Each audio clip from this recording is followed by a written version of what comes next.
अस्सलाम वालेकुम वरहमतुल्लाहि वबरकातुहू। जनाब भाई दोस्तों की फरमाइश ने जनाब A+ क्वालिटी की माशाल्लाह पट लेंदी ने प्योर ब्लैक बीतल अमृतसरी। तो लो जनाब कन्ना की लेंथ भी वेख सकते हैं 18 इंच माशाल्लाह कान लंबे इशू।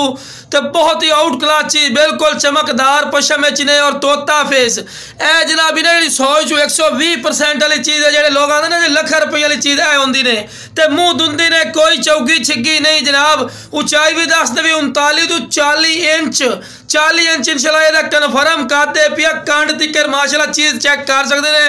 बंदा भी नाल खड़ा है क्योंकि बिरा तुहानू पता लगे तो दूर रख के वीडियो बना के भी खा रहे हैं। बिरा ए चीज़ ने लखा वाली इंशाल्लाह तुहानू हज़ारां ही दिसा है ए चीज़ आँदी ने जेड़ा आखे जी A+ क्वालिटी नहीं है जनाब। मेरी लोकेशन ते आओ।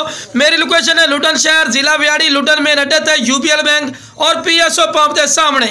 और वेल ही तुहानू दस दे जनाब 50 तो 52 इंच माशाल्लाह दी वेल है पई सिंगा के दरम्यान दे विचों लैके पूछल दे मुड़ तक।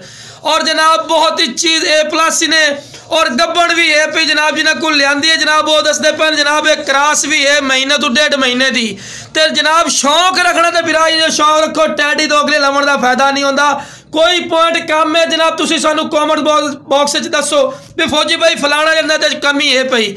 और जरा आके ना जी इतने हाइट करती नहीं है जनाब तुसी साडे कोल खुद आओ आके वेख के ले जाओ। शौक रखना यह चीज़ होंगी शौक। अगर ये अयाली को चला जाओ या किसी फार्म वाले को चला जाओ जनाब लाख रुपये तो उत्ते वाली गल करो लेकिन अपना बिल्कुल मकूल और जायद मुनासिब राइट हो सी इंशाल्लाह।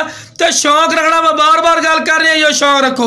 लो जनाब खुले छड़ दी है जना क्यों छड़ा है कि बिना तुहानू पता लगे वेल ही चेक करो दुम ही चेक करो बिल्कुल तीर कर सीधी और वाइट आख तोता फेस है चंगी झालर नकोड़े चे पई। तो जिस वीरा चाहिए जनाब स्क्रीन पर नंबर चलता पे ने इस तरह राबता कराया। पैसे थोड़ा ज्यादा लग सकते लेकिन चीज़ इन्हें बिरा है।